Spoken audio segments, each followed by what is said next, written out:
Aujourd'hui, je vais vous montrer comment réaliser ce visuel sur Omi. Pour ça, c'est très simple. En partant du template basique, vous choisissez le ratio que vous voulez utiliser. Ici, nous, ça va être un carré. On va d'abord s'occuper du fond.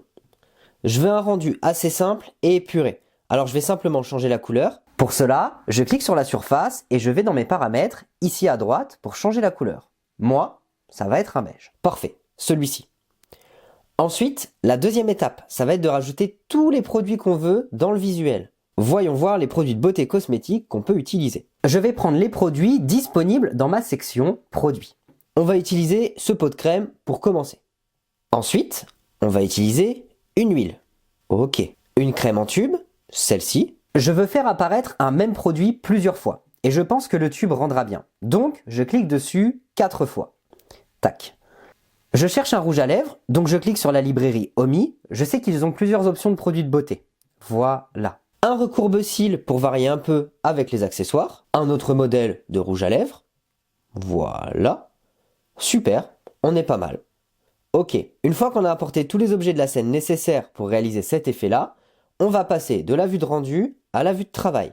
Pour rappel, la vue de travail, c'est une vue qui fige l'angle de votre caméra. Donc vous pouvez faire des modifications sans changer votre vue de rendu finale. Vous voyez, je peux bouger l'angle de ma caméra, ces éléments, mais la vue finale ne bouge pas, ce qui est super pratique. Ok, on va commencer par l'huile, le produit tout à droite de mon visuel. On clique dessus et on le fait léviter. Donc pour ça, j'utilise mon menu de droite. Je clique sur léviter. Ce qui est bien avec ces flèches-là, c'est que je peux aller à droite, même si j'ai atteint le bord de ma fenêtre. Donc, j'ai pas de limite. Parfait. Je peux également augmenter très légèrement sa taille. Une fois que j'ai fait ça, je vais le faire tilter pour le pencher un peu, avec mon outil Tilt, toujours sur mon menu de droite. Et ensuite, je vais le faire pivoter sur lui-même, avec l'outil Pivot, pour avoir une belle vue produit de face. Si je repasse rapidement en vue de rendu, je me rends compte que mon produit est un peu trop à droite par rapport à ma caméra. Si je veux le déplacer, je ne peux pas le bouger avec la souris, parce que sinon, je vais vous montrer, mais il va redescendre sur le sol. Et c'est pas ce qu'on veut.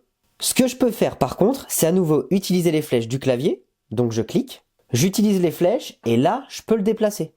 Voilà, je peux l'emmener plus ou moins proche, plus ou moins à gauche ou à droite, ce qui est hyper pratique. Ensuite, on va répéter l'opération plus ou moins pour tout. Donc pareil, on commence par faire le levitate. On fait le tilt. Je le tourne un peu, voir ce qui rend le mieux.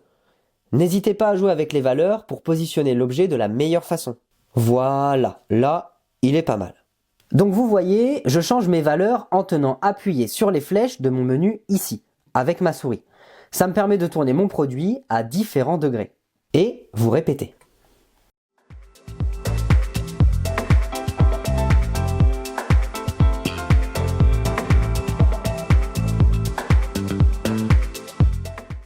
Et mon dernier produit, je clique, je le scale légèrement pour augmenter sa taille, tac, levitate, je le penche. J'essaye une disposition un peu différente des autres produits, pour bien varier les positions et donner un côté réaliste à la scène. Je peaufine un peu les dispositions pour avoir un rendu satisfaisant. Hop. Voilà. Donc je laisse charger ma preview pour avoir le résultat final. Quand je suis 100% satisfait de mon rendu, je clique sur Generate.